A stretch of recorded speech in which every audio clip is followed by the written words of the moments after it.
لا إله إلا الله محمد رسول الله عليه صلاة الله وآله والأحبة. أعوذ بالله من الشيطان الرجيم. الذي خلقني وهو يهدين والذي هو يطعمني ويسقين وإذا مرضت فهو يشفين والذي يميتني ثم يحيين.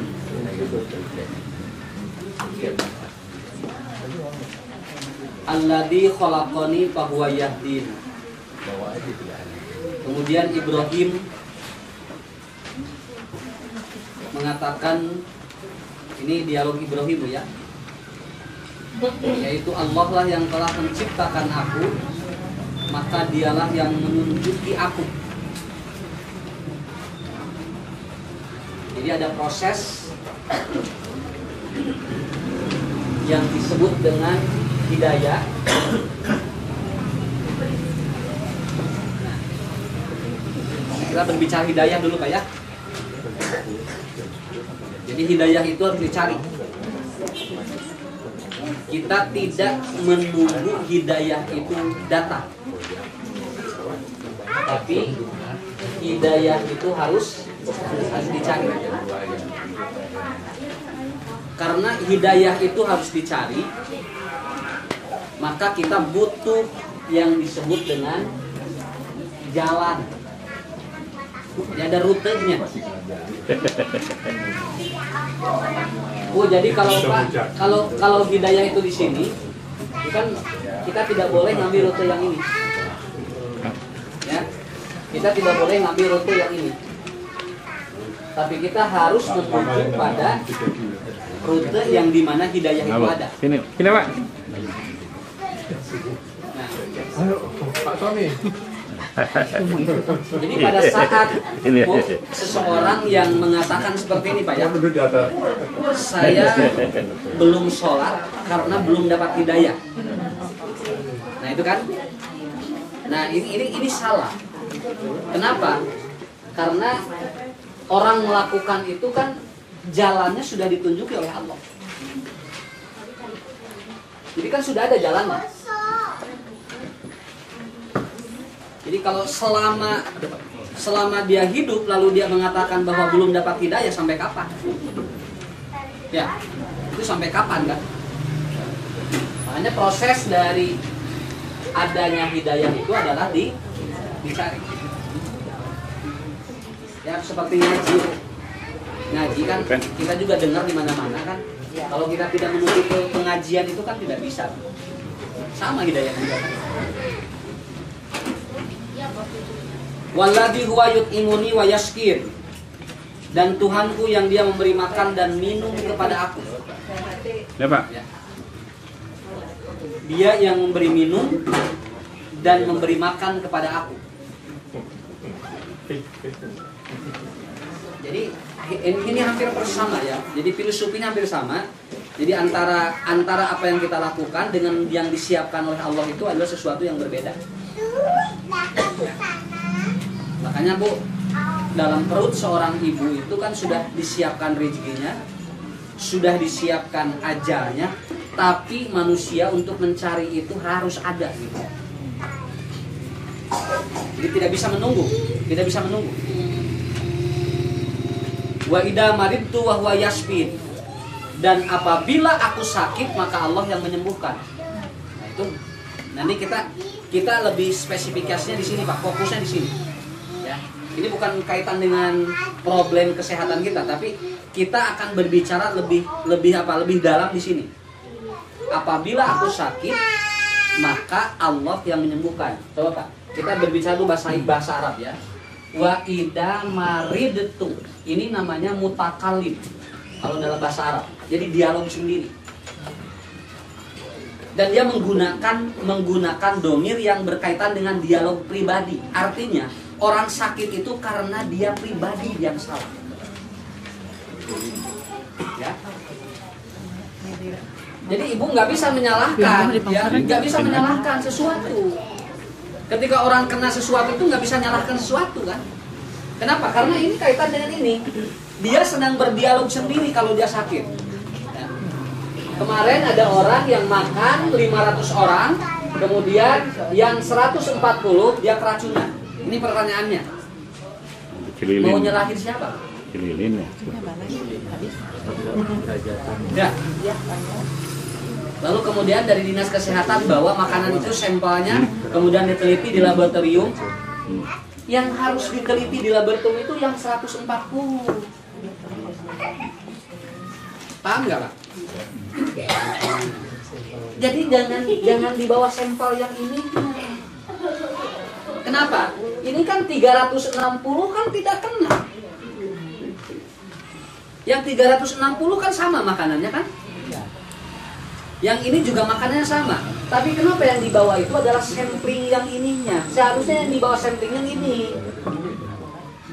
Yang 140 orang teliti bagaimana kondisi tubuh dia. Karena makanan yang dimakannya kan sama. Kan gitu. Coba. Dipaham nggak metodologinya, dipaham nggak Bu? Pak? Kenapa? Karena yang 360 dengan memakan yang sama, kenapa dia tidak apa-apa?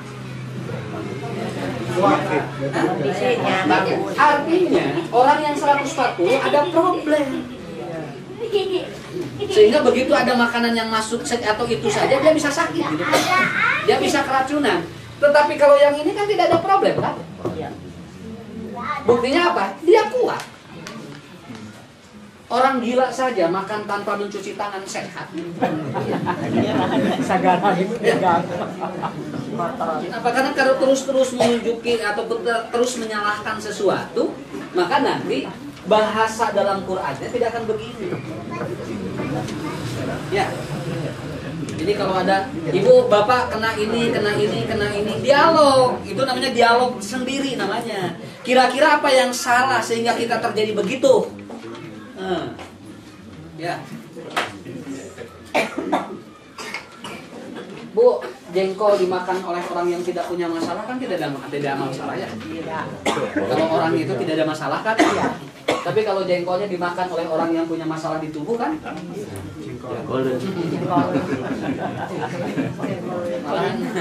Malahan bisa saja itu kan jadi bagus kan? Sangat jengkalin gitu. Nah, jadi kita belajar itu. Ya. Jadi ternyata orang sakit itu harus banyak dialog dengan dirinya, kata Allah. Orang sakit itu banyak dialog dengan dirinya. Jangan banyak dialog dengan orang lain. Kenapa? Orang lain tidak tahu sama. Ya.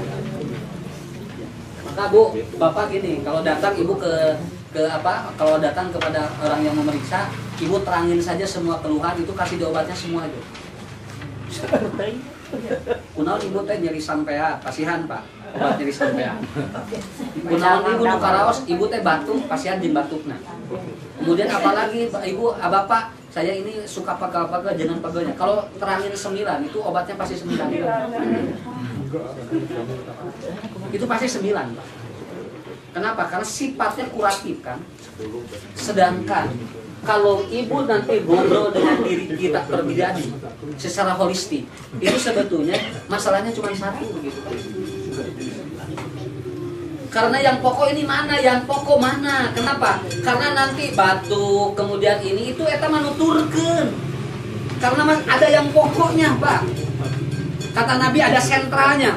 Ini kalau sentralnya ketemu, ini yang lain itu nuturkeun, Pak. Dia ikut. Jadi nu ieu hareeng, jadi nu ieu salesma, nu ieu aya batuk. Padahal sumbernya bukan itu. Karena Ibu datangnya ke sana, otomatis dia dikasihnya semua. Begitu pulang dari sana kan sababet. Ya, sakieu tah, sakeresek ageng Bu. Urang terek nuang lagi. Kumaha cana naon geus gering tah. Nah, disinilah makanya Allah mengatakan lebih baik dialog pribadi. Kenapa? Dengan dialog pribadi akan ketemu sumber pertamanya apa? Contoh Bu, supaya mudah Pak. Kalau ada yang kesurupan massal, itu cara ngobatinnya adalah cari yang pertama kali yang kesurupan. Kenapa? Karena kalau yang kesurupannya ada 30 contohnya, lalu kita ngobatin semua capek. Kenapa? Karena yang 29 itu sebetulnya hanya nuturkeun itu. Ya. Ini kan yang 29 itu kan ngikutin yang satu ini, Bu. Kenapa? Karena ini terbawa emosi ke sini kan. Caranya gimana? Cari yang pertama siapa? Jadi begitu ada yang kesurupan itu tanya, yang pertamanya mana? Itu. Ini aja. Nanti yang ini bisa ikut. Ustaz Laras, insya Allah. Ya. Saya pernah menangani yang itu, yang 11 itu ambil yang satunya, yang lain udah sembuh langsung. Kenapa? Karena ini terbawa emosi kan. Ini terbawa emosi kan. Yang sisanya itu. Coba kalau satu-satu, Pak. Hiji iya nu ngagerebek deui. Hiji deui ieu ngagerebek deui. Kumaha atuh? Ya. Karena apa? Karena pada prinsipnya adalah manusia itu terbawa. Dan rata-rata orang yang kesurupan kan perempuan. Kenapa perempuan? Dan itu rata-rata yang perempuan itu lagi haid. Tuh, itu baru ilmiah. Ya, kalau tidak haid jarang kesurupan. Kenapa? Orang yang menstruasi itu siklus hidupnya lagi lemah. Otomatis begitu ada problem dia bisa kena itu. Laki-laki jarang. Ya, baru itu kita bisa mengetahui. Oh, satu kelas 40 orang, ini yang kena 10 orang. Berarti yang 30 kan tidak ada problem. Sama, Pak.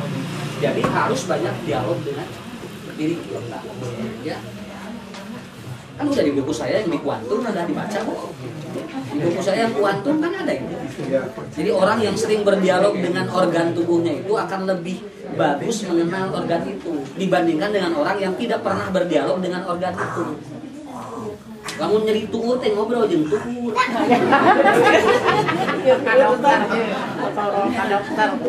Kalau dibawa ngobrol atuh tuur urang dianggo wae, Pak. Saya duduk sana teh.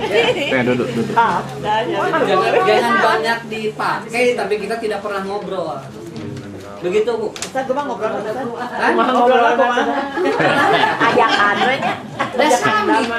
Ibu mah nyeri tuur sana. Ingat, Kenapa jadi tuh? zaman jahiliyah orang ngobrol dengan batu, Pak. Zaman jahiliyah orang ngobrol dengan batu. Saking jahiliyahnya orang, batu saya dibawa ngobrol. Kenapa? Menurut mereka ada keyakinan batu yang dia itu benda padat, itu kalau dibawa ngobrol itu ada reaksi katanya ke dalam dirinya. Sampai di Ethiopia ada satu pohon, itu kata kepala sukunya, setiap orang yang lewat pohon itu harus ngomong mati di depan pohon itu. 40 tahun pohon itu yang besar mati. Karena setiap orang lewat, mati kamu. Lewat lagi, mati kamu. Artinya apa? Responsibility tubuh kita lebih hebat dibandingkan benda-benda yang itu. Dan orang atuh ngobrol biasa nyari awak wae. Ya akhirnya kan itu nggak terlalu di awaknya kan responsibility kita cepat, Bu. Coba kalau Bapak Ibu ngobrol dengan alhamdulillah abdinya senang di pasian kesehatanku Allah jag-jagene sering ngobrol begitu. Mainin teh. Saeutik nyeri awak. Ya. Nah ini, jadi yang saya sampaikan ini wa ida maridu bikin mutakalim ngobrol Pak itu lebih bagus Bu.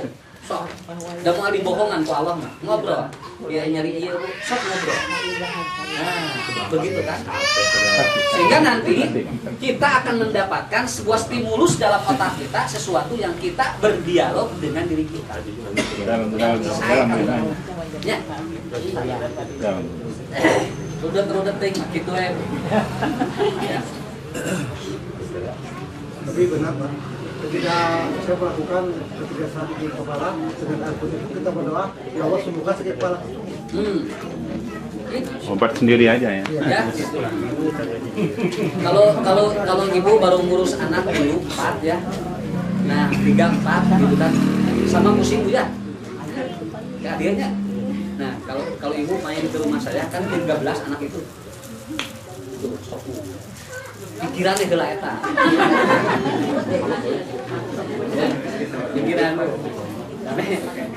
Ini bukan curhat. Yang 13 itu semua sekolah setiap hari.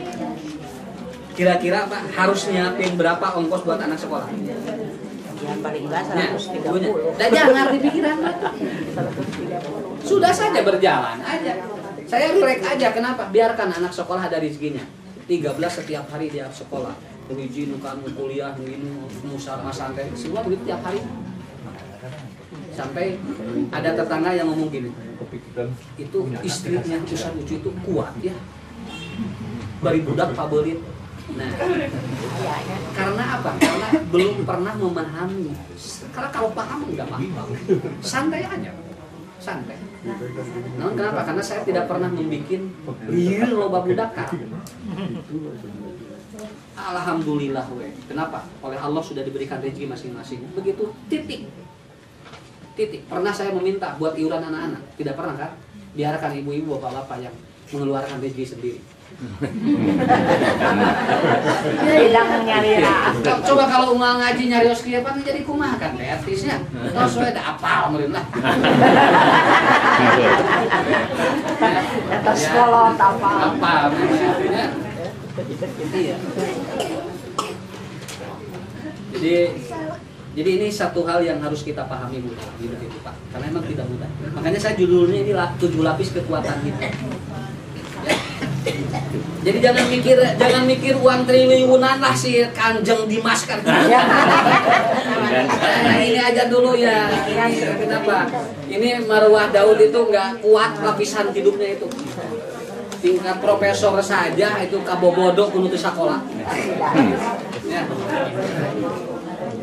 Kita hidup ini aja Pak, telusuri aja ya. Kalau ada apa tidak bertauhid Pak? Kan? Tidak bertauhid. Ya karena terlalu ini, jadi ada bagian otak yang kosong yang diisinya salah. Ya. Di antaranya apa Pak? Bagian otak yang kosong diisi salah. Di antaranya apa? Dia terlalu ambisius. Yang kedua hubud dunia, itu aja. Kalau orang sudah hubud dunia, itu bisa ngejar-ngejar yang begitu. Dan hubud dunia ini masuk dalam lapisan otak hipotalamus dan dia akan mengganggu neokortex.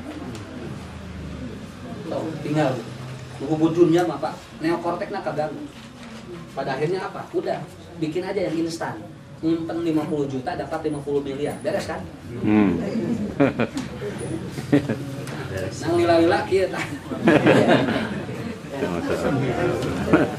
Udah jelas saya penting apanya sudah mau diapain coba kira-kira Pak kalau dapat 500 miliar 100 miliar per orang usia kita sudah seperti ini mau dipakai apa? Nah, ya. Jadi Bapak Ibu berdialog saja.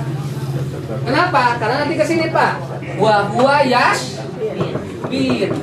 Dan ternyata yang menyembuhkan itu adalah bukan dokter, bukan terapis, bukan obat, tapi siapa?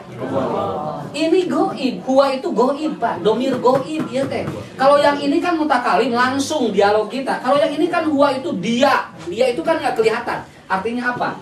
Tetap bu, ini adalah masalah yang goib. So pilih badai kamana wae diubar anger we. Kenapa? Karena kita tidak tahu ini Allah berikan proses penyembuhannya seperti apa. Wallahu a'lam bishawab. Makanya dalam tafsirnya diterangkan ada 3 variabel. 1, apa yang kita inginkan, lalu diusahakan, lalu Allah berkehendak, maka ini akan terwujud. Nah, itu rumusnya Pak. Bu, rumusnya. Ibu ingin sembuh kan? Punya penyakit contohnya? Ada usaha nggak? Ada. Lalu Allah berkehendak, itu pasti sembuh. Karena kuncinya di sana.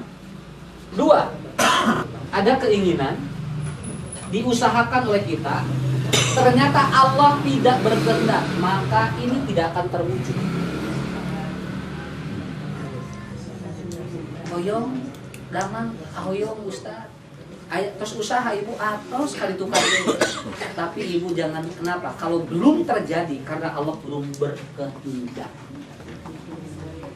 Yang lebih hebat apa Bu? Menurut vonis manusia, dia tidak mungkin sembuh.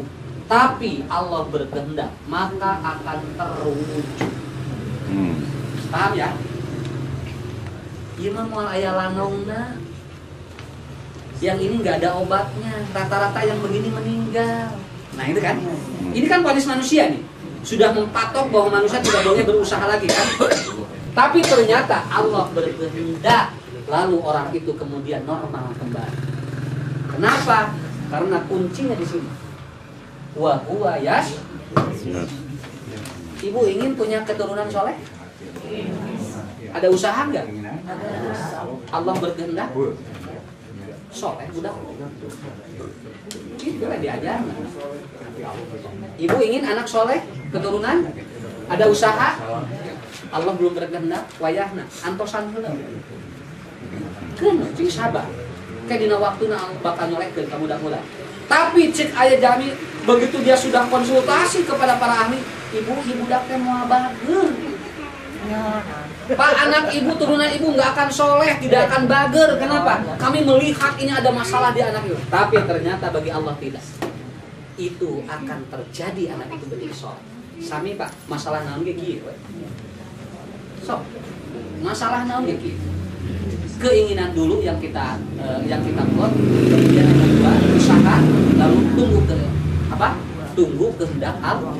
Bagaimana menyelaraskan keinginan Allah dengan keinginan kita? Maka keinginan Allah dengan keinginan kita harus selaras apabila dibarengi dengan doa. Nah, di antara fungsi berdoa adalah menyelaraskan keinginan kita dengan keinginan Allah. Terus ngadoa apa? Ulang menuju ke damang gitu. Sugane kayak cocok jeung kahoyong Allah. Nah, gitu atuh Bu. Ya. Kemarin saya diundang karena ada seorang ibu yang sudah 10 hari dia koma. Kata dokter katanya diambil, dicabut, meninggal. Ya, Kemudian saya minta datang. Lihat, nggak boleh disteril. Saya datang, masuk ke sana. Kemudian kata dokter dicabut, meninggal. Kata saya cabut aja. Bukan kata saya, cabut aja. Coba. Cabut. Itu selami dicabut. Kenapa? Karena keluarganya sepakat. Saya tanggung jawab, kendai dan maut menjadi di rumah. Akhirnya dicabut ya, selangnya, dan ternyata jantungnya masih ada. Sekarang sudah hampir 20 hari. Kalau belum bisa. Ya. Terus masih, walaupun masih kalau ingin tahu bahwa ini hidupnya lebih bagus atau tidak, katanya tinggal dibuka otaknya. Di sini. Biayanya sekitar 400 juta. Dia ngobrol lagi. Urusan rumah saya tol. Kenapa? Begitu dibongkar otaknya belum tentu jaga anak. Udah. Berikan, doakeun teh ku urang. Engke kahoyong urang jeung kahoyong Allah buat tinggi di selaras. Gitu, beres ya. Kenapa kan tadi? Summa yumituni, summa yuhyini. Ya. Jadi ini satu kunci bagi kita semua Pak ya. Tidak ada penyakit yang tidak ada obatnya. Semua ada obatnya ya. Yang tiga itu Ustaz, tidak ada keringat, tidak usaha. Kalau berat contohnya apa? Ini sudah vonis orang tidak memungkinkan akan terwujud. Vonis orang. Ya, vonis manusia tidak memungkinkan terwujud. Tapi ternyata Allah berkehendak bisa terwujud. Iya. Karena kuncinya di sini. Di situ. Wah. Jam itu sekali itu kali. Nah, ngaleget binahong jadi jarek ya. Ya, Mirah. namun apal binahong pan dihareupeun imah tapi ku Allah ngahaja ya usaha lah Pak. Dia ada ikhtiar dulu. Ternyata obatnya ada di depan rumah dia. Nah, inilah yang disebut wahwa yashbin. Saya kemarin baru pulang dari Malaysia bawa obat HIV. Ya. Ayo. Ya. Obat air ada kemarin. Saya bawa itu. Beli satu itu Pak. Karena untuk tahu kenapa? Karena kata Allah kalau semua penyakit ada obatnya. Saya coba cek itu. Ternyata obat ini, herbal ini diambil dari mana? Dari lapisan tawon yang paling dalam Pak. Jadi diambil Pak tawon bagian ininya, bagian kulitnya itu keluar cairan dan itu obat HIV. Wah biasa itu. Ya. Makanya di Quran bahwa dari semua keluar dari tawon itu adalah obat. Ternyata ditemukan obat itu di sana. Harganya segini hampir 1,5 juta. Ya. Begitu sih. Jadi jantan regreg ayeuna aku. Simkuling regreg Pak. Regregna kumaha? Insyaallah Pak. Sehebat apapun penyakit ada obat. Iya. Itu aja. Tinggal kita berusaha. Ya, berusaha aja. Gitu kan? Sampai saya kemarin belajar saya di sana ya, belajar di sana ada dokter, ada ahli ini, ada ahli ini. Ngaruh saya sendiri yang ustaz. Saya sendiri yang ustaz. Ternyata bener weda otakna Pak teu ningali naonnya, otakna cuma urang we. Malahan mah beuki gancang keneh urang utara biasa. Ya. Coba Bu bayangkan harus menghafalin 5.000 nama tanaman. Itu namanya simplisia, ya kan? Simplisia itu gini, pegagan ini seperti otak, gambarnya. Makanya kalau orang pikun, orang pohon, ngalir pegagan. Ya, antanan. Iya, antanan itu kan bentuknya seperti otak. Kalau itu diminum, itu sering diminum, itu akan menurunkan tingkat kepikunan, Pak. Jadi artinya dia pikunnya akan hilang. Kenapa? Karena mengandung itu. Begitu. Itu adalah simplisia.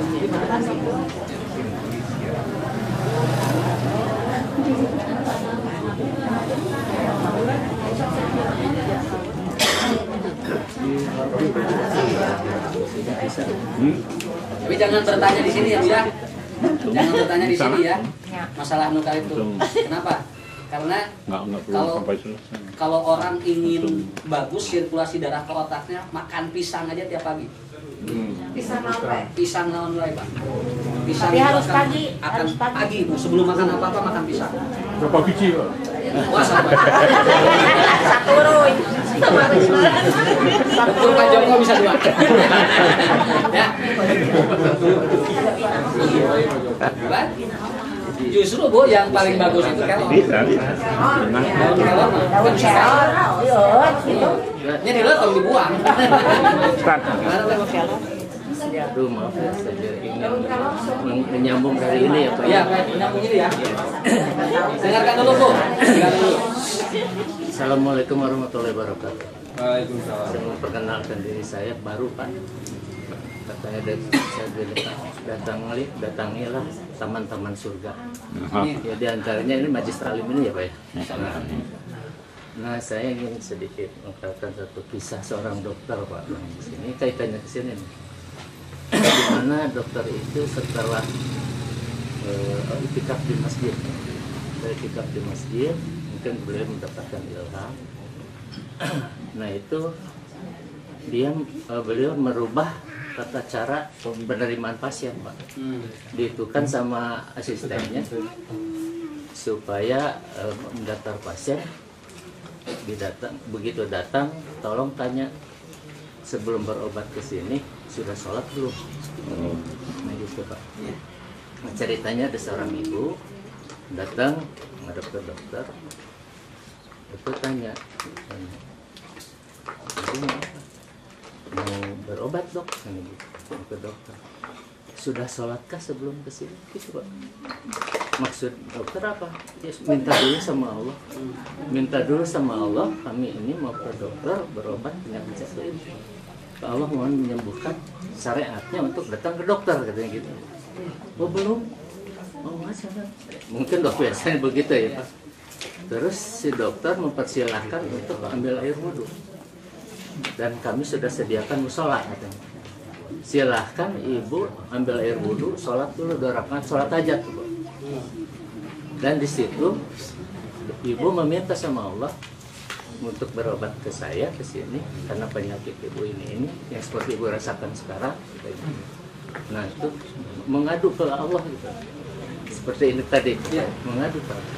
Sebab itu yang menyembuhkan saya itu misalnya gitu. Akhirnya si ibu dia melaksanakan itu dokter. Nah, salat saja, itu diantar sama suaminya. Mungkin salat, kurang lebih seperempat jam lah, datang lagi. Dokter nggak nerima pasien lain lagi, Pak. Itu aja dulu. Dan mungkin ingin menunjukkan dokter. Jadi ditingkatkan spiritualnya ya. Nah, setelah begitu, selesai salah. Terus ditanya sama dokter, gimana Bu? Udah selesai. Tadi bagaimana mengadu sama Allah? Iya. Nah sekarang saya tanya, yang ibu rasakan sakit berobat ke sini, yang tadi ibu katakan ini, sekarang gimana tadi? Dia bingung. Loh, tadi saya datang ke sini, saya dipompas sama suami, sakit kaki segala macam terasa. Nah sekarang gimana? Nggak ada. Ya nggak ada apa-apa dok. Nah berarti siapa tuh yang menyembuh? Allah. Nah sekarang ibu mau berobat ke saya. Apa yang mau diobati saya? Jadi udah sembuh kan? Setelah itu sembuh pak. Dia sembuh. Ya, sudah. Jadi karena sekarang mau diperiksa ibu ternyata tidak ada yang dirasakan tadi sudah tidak ada. Jadi apa yang mau diperiksa saya? Nah sekarang pulang. Kan bingung si ibu. Ya saya mau ngasih uang. Oh, sudah ya. Nah setelah itu pak, pasien itu menurun pak. Yang biasanya banyak yang datang. Si asistennya bicara nih sama dok, ini kalau begini terus gimana sama kamu? Maksudnya penghasilan apa gitu ya? Terutama dia si asistennya dari mana? Dan dokter bilang begini, Anda mengharapkan rezeki dengan cara seperti Anda mendoakan orang banyak sakit, banyak orang sakit kesini. Itu haram itu, nggak boleh mendoakan gitu. Lihat aja bahwa rezeki itu Allah yang mengatur. Nah 3 bulan kemudian dari itu, Pak, ada pasien yang memang ada pasien satu kan caranya begitu harus suruh sholat. Itu kurang lebih 3 bulan. Nah begitu ditanya ke dokter rasanya masih ingat itu sama pasiennya. Dia menerangkan, dok saya yang dulu pada 3 bulan yang lalu. Oh iya, alhamdulillah sejak itu tidak pernah lagi ada sakit. Nah saya datang ke sini, mau apa sekarang? Datang ke sini, saya ingin mengutar rasa syukur saya, yaitu dengan cara mengaplikasikannya, minta kesediaan dokter untuk pergi umroh dengan kami itu pak. Begitu, pergi umroh dengan kami, sekeluarga dokter yang sudah balik bisa memahami, dengan kami juga umroh. Nah, dan juga saya mohon bapak asisten itu diajak juga dengan keluarga. Silakan aja panggil, dipanggil ceritakan gitu. Nah terus dia diajak umroh, kan dia kaget pak dengan keluarga. Terus dokter cerita, nah ini sebagai bukti bahwa Allah yang mengatur rezeki. Bayangkan kamu 3 bulan dalam perhitungan kamu dalam 3 bulan bisa menurun gitu. Sekarang dengan sekeluarga kamu dibawa umroh kalikan sekian puluh juta, berapa itu? Iya. Bisa nggak kamu dapatkan 3 bulan dulu? Nangis pak. Ya, nah, di sini berarti maksudnya itu semua sesuatu Allah yang mengatur. Masalah rezeki juga Allah yang mengatur. Begitulah pak saya. Alhamdulillah. Itu testimoninya ya. Nah sekarang Bu, Pak masuk ke sini. 7 lapisnya itu. Apa yang membuat kekuatan itu muncul? Kan itu pak. Nah, pertama adalah hidup itu adalah siklus. Siklus. Dalam hadis disebutkan likulli syai'in manazil. Jadi setiap orang itu memiliki siklus masing-masing yang berbeda. Nah, gitu kan? Makanya Bu ya, jangan aneh Bu. Ya, orang kadang yang ini begini, yang ini begini. Ya siklusnya begitu, Pak. Jangan jauh-jauh. Ibu bapak salam saja dengan orang, itu ada yang dingin tangannya, ada yang panas, ada yang hangat, itu artinya siklusnya yang berbeda. Ya, nah salamnya ibu ieu mah asa tiis. Kan gitu nya.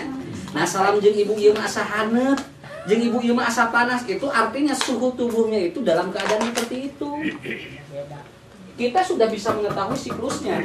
Ternyata yang paling yang di luar dugaan kita, tiap negara memiliki siklus penyakit yang berbeda. Contoh, 70% Indonesia itu paru-paru yang kena. Tapi kalau bapak ibu ke Arab Saudi, itu yang kena adalah gangguan di darah.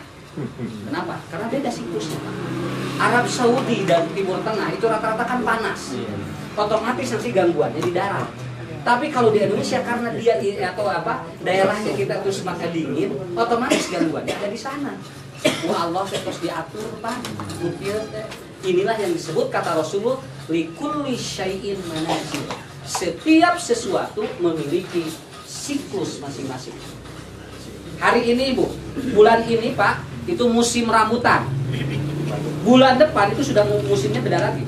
Bulan depan lagi itu musimnya beda lagi. Untuk apa? Supaya hidup ini enak. Coba lamun ayeuna terus-terusan rambutan bosan. Ya, bukan bosan Bu, urang nanti marah mah nyebut katunya. Ngagarangtung ke rambutan tuh ngapoe. Ya, makanya oleh Allah diatur siklus itu. Dan ternyata ibu-ibu siklus menstruasinya itu sesuai. Makanya ibu yang punya miom dan kista, kalau disuntik supaya tidak haid untuk umroh dan haji, itu miom kistanya bisa lebih dahsyat itu. Kenapa? Karena kan dia akan terganggu. Makanya biarin aja, Pak. Kalau seandainya nanti di sana kita kemudian lagi menstruasi, serahkan saja kepada Allah. Mungkin saja Allah berhentikan dalam keadaan kita mau beribadah, daripada kita memaksakan untuk memberhentikan siklus itu. Itu kan teorinya begitu. Coba Bu, Pak, kalau ada perempuan yang dicerai dan ditinggalkan mati, masa idahnya hitungannya apa? Hah? Ini kan haid kan? Haid. Kenapa Allah ngatur sampai harus oleh haid? Karena ini siklus. Perempuan yang dia itu ditinggal mati berapa masa idahnya? 4 bulan 10. Kalau yang dicerai 3 bulan. 3 bulan atau 3 kali bersih haid.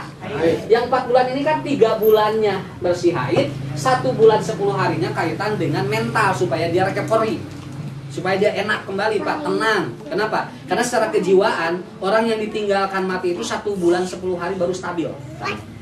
Begitu aja, Pak, supaya nanti tidak banyak pertanyaan ya. Nah, nu leuwih cenah.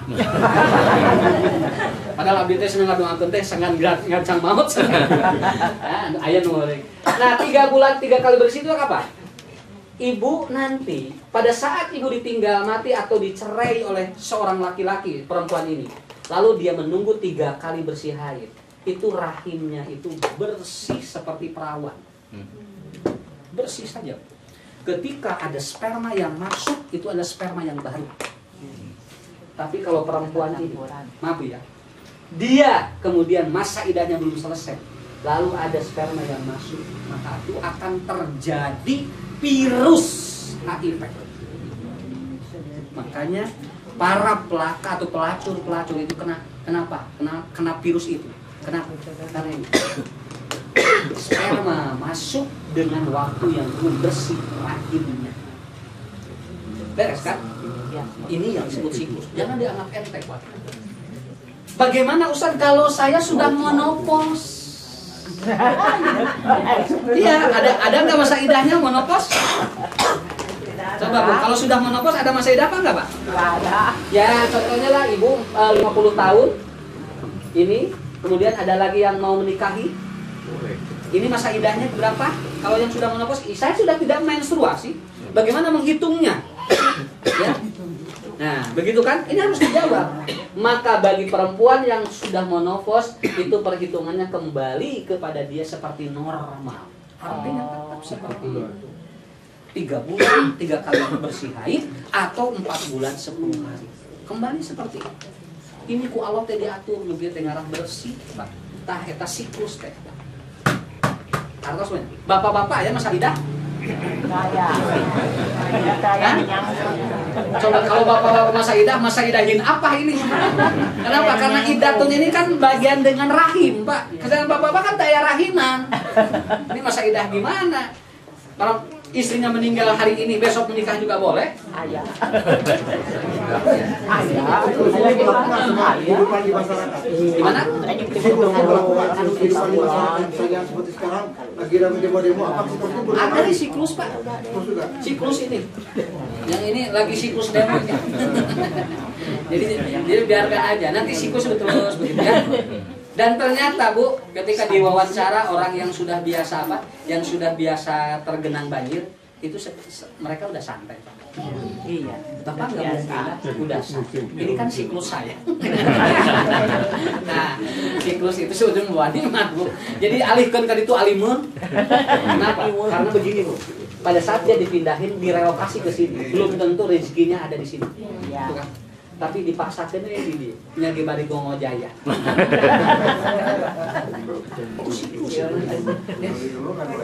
Kedua, hidup itu artinya gelombang. Nah, ini yang dalam hadis al-imanu yajidu wa yanqus. Iman itu kadang turun naik, Pak. Itu namanya gelombang. Turun naik, Bu. Wayahna urang ge keur sumanget ngaji aya. Keur teu sumanget mah hoream boro-boro ngaji. Ya, jangankan mau ngaji mau ke hoream Pak. Ya, ningali anu ngaji we hoream. Iya, ini kan harus berangkat. Ini orang berangkat saya harus ningali lagi. Nah, gitu kan. Kenapa? Karena ini gelombang. Ibu gelombang ke majelis taklim kadinya gelombang nah. Gelombang ke ya tujuh kamu gitu kan. Nah, kenapa? Al iman yajidu wa iman turun naik, Pak. Makanya bagus kata Allah. Kenapa Allah itu Ghafurur Rahim? Karena manusia memiliki gelombang yang berbeda. Kadang orang ya Pak aya dosa nu teu karaos Pak. Cobi lamun ku Allah teu dikasihan ku eta. Wah, tos seet manusia teh. Kenapa ini? Dan gelombang ini dibagi 4. Nggak apa-apa ini nggak tamat juga nggak apa-apa. Nggak apa-apa. Kalau ini tidak tamat kita nerang ini nggak apa-apa. Bawa aja nanti. Ya. Poin yang lain. Gelombang itu yang pertama ada beta. Yang kedua ada alfa.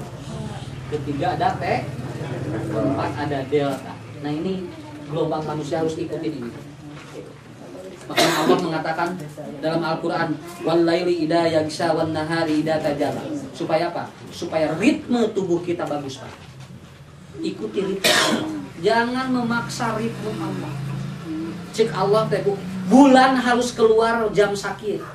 Bulan dugikeun ka kiamat muarobah. Kitu we cahayana teh. Kenapa? Orang tuh akan bercahaya terus kalau mengikuti ritme Allah Pak. Dia jadi menurun itu karena tidak mengikuti ritme Allah. Coba gini aja Pak, tiap malam tidak tidur, itu kan capek. Kenapa? Dia akan mendobrak ritme Allah kan. Cek Allah teh, malam tidur jangan dipakai. Begitu kita malamnya dipakai bangunnya otomatis ripuh atuh Pak. Matahari pernah dia mau keluar malam? Enggak. Dia terus saja keluarnya siang. Kenapa? Karena dia mengikuti ritme dari Allah. Maka matahari tidak pernah mengurangi rasa panasnya. Tubuh kita sama Pak. Ikuti ritme dari Allah maka tidak akan mengurangi rasa kita. Akan stabil. Tapi dah namina ge gelombangnya. Aya we hirup teh hiji di dieu dah. Di beta. Beta itu artinya dia sibuk. Capek. Wah, segala diudak. Sampai dia kelelahan gitu. Dan Ibu, Bapak di sini Pak sumber penyakit. Ketika banyak gelombang otak kita ada di beta, tetapi penyakit di dirinya sumber. Makanya kalau sudah berada di sini, ibu bapak turunkan tadi jadi alfa. Kudu rada tenang gitu kan. Tong rusuh deui. Ya salat. Balik ke mana tuh ya teh? Ieu senatos di Antosa. Nah, kalau terus begitu kan capek Pak di diawanya. Pak, kalau gelombang kita di sini terus, itu hidup akan hang Pak. Jadi si komputer hang, itu bisa dibuka. Ya, error. Turunkan ke sini Pak, lebih tenang. Kalau ingin lebih tenang lagi, tadi Pak. Gitu. Inilah yang disebut dengan happiness. Gugah jam 2:30 atau kali-kali. Bangun jam 3 kali-kali. Kenapa? Di saat orang-orang tidur semua kita bangun. Tersedot gelombang-gelombang orang ke kita. Kata Allah, aku akan diijabah setiap apa yang dia minta. Itulah gelombang orang. Kali-kali. Kamu ngalungi tahajud insya Allah. Ya, ngalung we Pak gugah insya Allah. Keadaan hidup apapun kita akan dirasani. Yang nomor 3 apa Ustaz? Teta. Peta. Teta itu meditatif, dia dalam kondisi yang luar biasa. Bahagia Pak. Bahagia sekali. Ya. Bayi menangis Bu. Bayi menangis itu di teta. Kenapa? Karena dia sudah tidak memikirkan. Ketika bayi menangis pasti ada yang ngasih buat susu. Beres kan? Hirup manusia lamun aya di teta gampil. Walau begitu menangis ayah, Dek minum ya.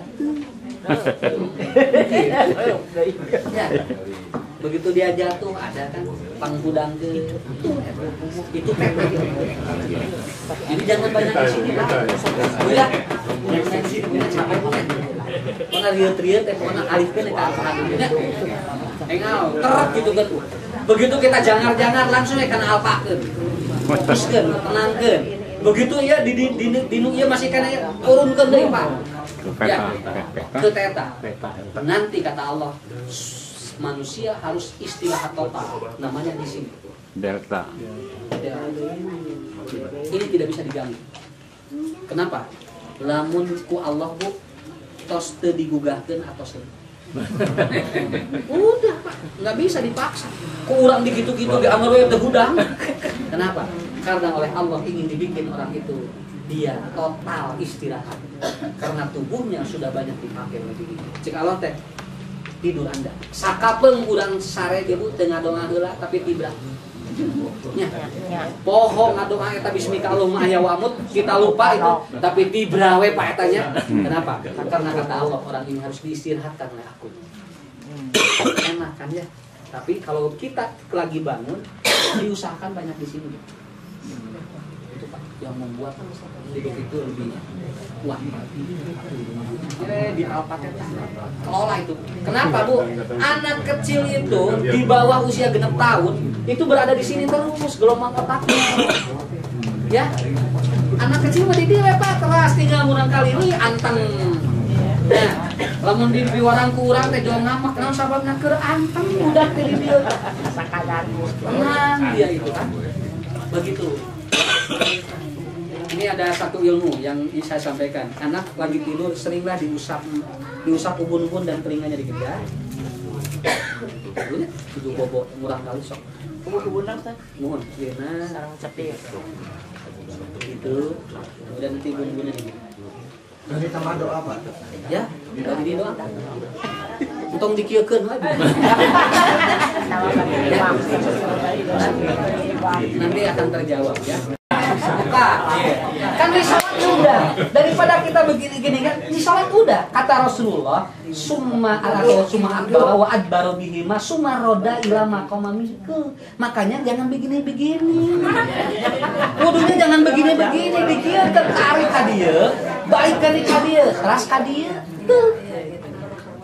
Ini sekarang dalam ilmu syaraf, anak-anak yang cenderung dia temperamen itu sering diusap ininya dan ininya.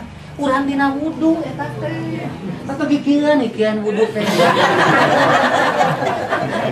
Nah, tidak kudu hadis mas asli Pak aduh. Ya. Makanya saya tanya ini dari mana begini-begini? Ya. Coba ini begini-gini dari mana? Di hadis itu begini, tarik ke belakang, tarik lagi ke depan. Tuh.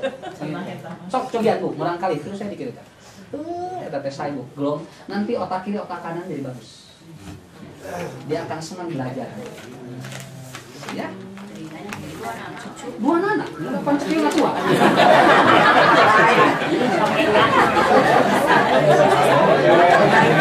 Apa ya? Ya, ini deui ngarah. Kan Ibu lah, santainya. Ibu lah nanti lihat anak kakinya. Kalau anak kakinya yang satu lebih panjang dan lebih tinggi. Nah, kita simurang kali teh sampai anak kieu. Itu ada gangguan di tulang. Anak ini ada gangguan di tulang belakang. Maka harus dibetulkan tulang belakangnya. Kalau tidak dibetulkan, anak ini akan sulit konsentrasi kalau belajar. Dan anak cenderung nanti tidak mau belajar gitu ya. Anak yang hiperaktif ada kecenderungan gitu. Yang betulin tulang belakangnya, nanti akan si kakinya sama. Nanti juga sembuh. Ya. Maka mau tadi ge. Berdialog saja dengan diri, tidak mau apa mana, masalah mah. Ya. Iya, tuh, Bu. Ini lihat anaknya, Bu. Lihat anak ini. Nanti lihat.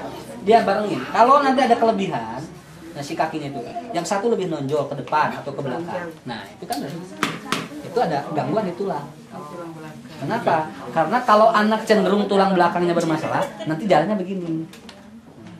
Ya, makanya nanti anak yang sering biarkan. Kenapa?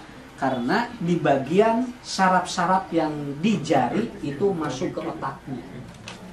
Biasanya budak pinter. namun ujian.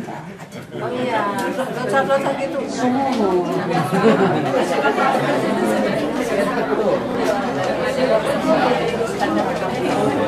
Itu biasa nih pikirannya yang apa? Yang pintar mah. Gitu. Nah, satu lagi Bu, satu lagi. Nanti sisanya 2 minggu yang akan datang. Satu lagi. Hidup itu air. Air. Apa air itu? Air itu apa? Air heran. Cair. Gini Bu, kalau ada orang yang banyak minum tapi dia banyak kencing, itu artinya ada masalah di tubuh. Iya. Kan seharusnya ketika kita minum diserap oleh tubuh. Berarti orang ini kekurangan garam. Makanya dia harus makan garam supaya nanti si air itu terserap oleh tubuh. Jadi bukan berarti banyak minum biar banyak Kencing. Kalau emang tidak ada masalah, itu biasanya jumlah air yang masuk akan keluar dengan jumlah air yang keluar. Itu ada masalah di tubuh. Jadi yang bagus Nggak banyak kencing. Nggak banyak kencing kalau yang bagus. Makanya nanti bagaimana caranya? Rasul ngajarin. Kata Rasulullah, pada saat Anda tidak bisa menyerap air, maka makannya si garamnya dicocol.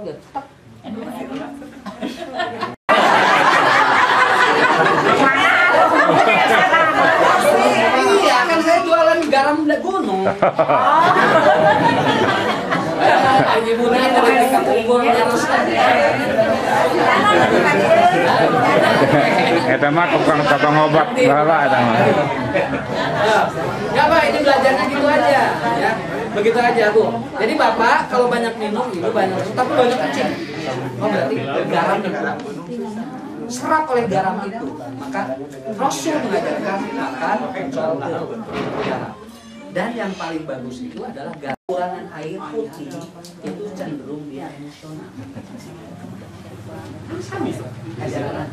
Kenapa? Karena nanti timbal yang ada di darah dia itu tidak netral. Otomatis kelebihan timbal anak emosional. Timbal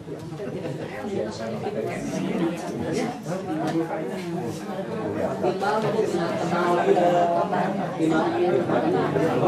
orang yang sering mengisi kenapa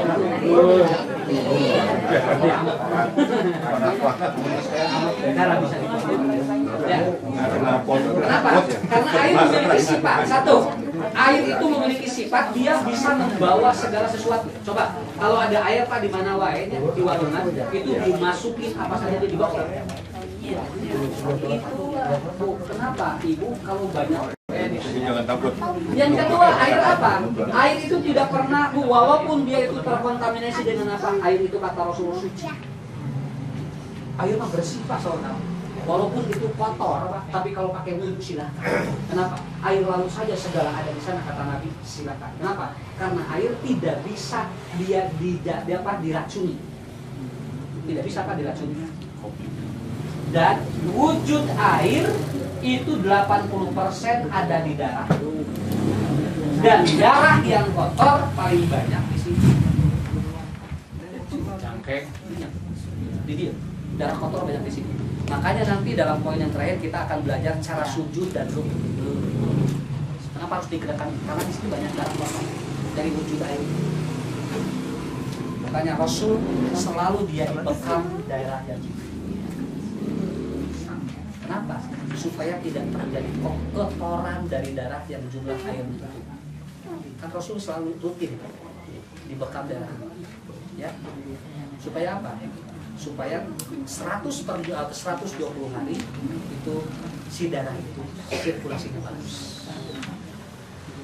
Darahnya jamurnya, nah dia disebutnya holistik nih ya, holistik. Jadi ketika kita menerapkannya insya Allah, ya, kena dari urusan maut urusan Allahnya, minimal udah yang usaha, sangkan teberat yang we ngalain kasih aku. Ulah bikin karek ngawas wae gadget. Nya gadget segala karasa. Nah, begitu. Jadi nanti poinnya itu jalan dulu sampai air ya. Nanti insya Allah problem. Apa itu silaturahmi, apa gerak, apa ruku dan sujud. Nanti ada beberapa poin. Saya kira itu ya. Jadi